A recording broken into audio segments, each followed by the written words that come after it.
ତମକୁ ଛିମାର କଥା ହେଲା ଯେ ମୁଁ କିଛି ଜାଣି ନାହିଁ। ଏତେ ବଡ ବୈଜ୍ଞାନିକ କହୁଛନ୍ତି ମୁଁ କିଛି ଜାଣି ନାହିଁ ବୋଲି ଜାଣିଛି। ଆଗ ବଡ କଥା କଣ ଅଛି? ଜ୍ଞାନ ମହିଷୀ ବାବା କରୁଛନ୍ତି ଯେ ଆନନ୍ଦ ସ୍ୱାମୀ ଆନନ୍ଦ ରାଜା ଜଣେ ଜ୍ଞାନୀ। ମୁଁ କିନ୍ତୁ ତାକୁ ସ୍ୱୀକାର କରିବାକୁ ରାଜି ନୁହଁ। କାହିଁକି ନା ଜ୍ଞାନ ତ ହେଲେ ଅହଙ୍କାର ହବ। କାରଣ ଶ୍ରୀମଦ ଭଗବତ ଗୀତାରେ ତ ତିନୋଟି କଥା କୁହାଯାଇଛି। କଣ କଣ? ଜ୍ଞାନ, କର୍ମ, ଉପାସନା। ଗୀତାରେ କୁହାଯାଇଛି ତ୍ରୈଗୁଣ ବିଷୟ ବେଦା ନିଶ୍ଚୟ ଗୁଣ ଭୋଗ ଅର୍ଜୁନ। ତ୍ରୈଗୁଣ ବିଷୟ ବେଦା ନିଶ୍ଚୟ ଗୁଣ ଭୋଗ ଅର୍ଜୁନ। ମାଳିକା ତ ଗୀତାଠୁ ବଡ ନୁହଁ। କଣ ଯଦି ମାଳିକା ଗୀତାଠୁ ବଡ ইয়ার অর্থ বুঝাইব ত্রৈগুণ বিষয় বেদা নিশ্চয় গুণ ভোগ অর্জুন।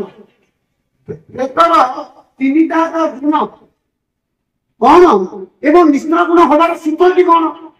ନିର୍ଗୁଣ। ନିର୍ଗୁଣ তুমি ନିର୍ଗୁଣ ହେଇଯାଅ হে অর্জুন। ত্রৈগুণ বিষয় বেদা নিষ্ঠুর গুণ হবা অর্জুন। হে অর্জুন তুমি ନିର୍ଗୁଣ ହୁଅ। ମାଳିକା ବାଲା ବୁଝାନ୍ତୁ ନିର୍ଗୁଣ କେମିତି ହବ। ମାଳିକା ବାଲା କେମିତି ନିର୍ଗୁଣ ହବ? ଏବେ ନିର୍ଗୁଣ ନ ହେଇଗଲେ ଆପଣ ଜଣେ କିଏ କୁହନ୍ତୁ ଆମ ଏଇ ସମୟରେ ଜଗନ୍ନାଥ ସଂସ୍କୃତିରେ ନଡ଼ିଆଟା କାହା ହାତରୁ ଜଗନ୍ନାଥ ନେଇଥିଲେ? କାହାକୁ? କଣ କହିଲ? ଦାସିଆ ବାଉରୀ। ତମେ ଏପର୍ଯ୍ୟନ୍ତ ଜଣେ ଭକ୍ତ ପାଖରୁ ବାଉରୀଟା କାଟି ପାଇଲନି। କଣ ହେଲ ତୁମେ? କଣ ହେଲ ତୁମେ?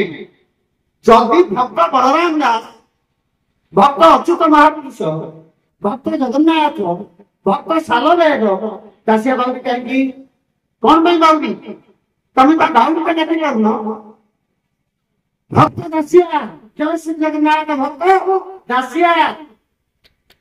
ତମେ ବାଉରୀଟାକୁ ଏପର୍ଯ୍ୟନ୍ତ ତା ନାଁରୁ କାଟି ପାରୁନ କିନ୍ତୁ ଭକ୍ତ କହୁଛ ବଡ ବଡ ଭକ୍ତ କଥା କହୁଛ। ତାହେଲେ କୋଉଠି ଅଛ ତୁମେ? ଆଧ୍ୟାତ୍ମିକ ଜଗତରେ ଜାତି ନାହିଁ। କଣ ବୈଷ୍ଣବ ହେଲେ ସବୁ ଗଲା? 12 ଜାତି 13 ଗଲା। ବୈଷ୍ଣବ ହେଲେ ସବୁ ଗଲା। ତ ବୈଷ୍ଣବ ଜଣେ ହେଇଗଲାଣି, ତାର ଜାତି ପଳେଇଲାଣି। ତମେ ଧରିକି ବଇଛ ତା ନଡ଼ିଆ ନବ ନା ତମ ହାତରୁ ନବ?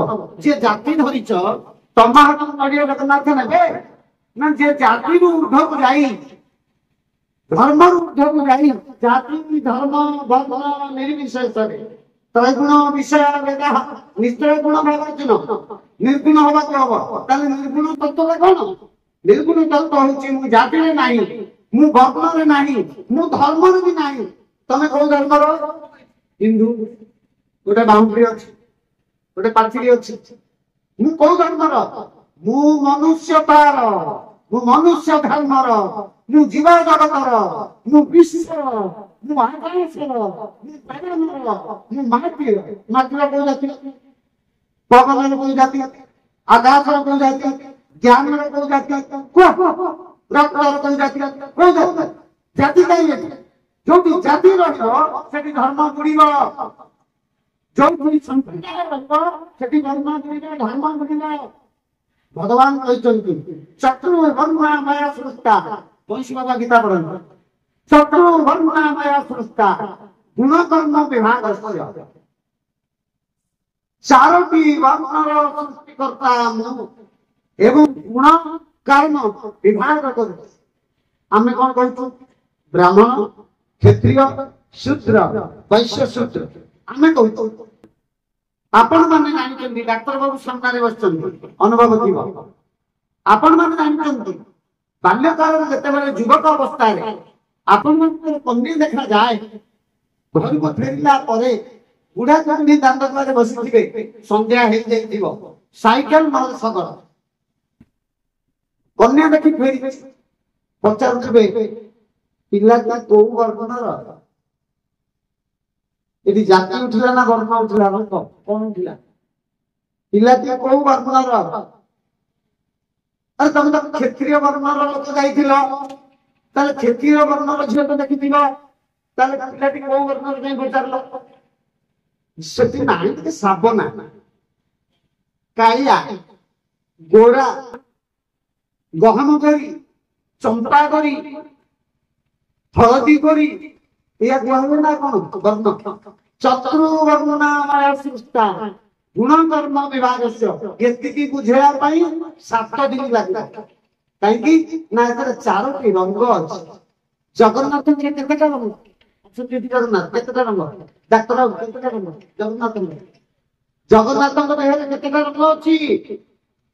କଳା ପ୍ରଥମ, ନାଲି ଦ୍ୱିତୀୟ, ହଳଦିଆ ତୃତୀୟ, ଧଳା ଚତୁର୍ଥ।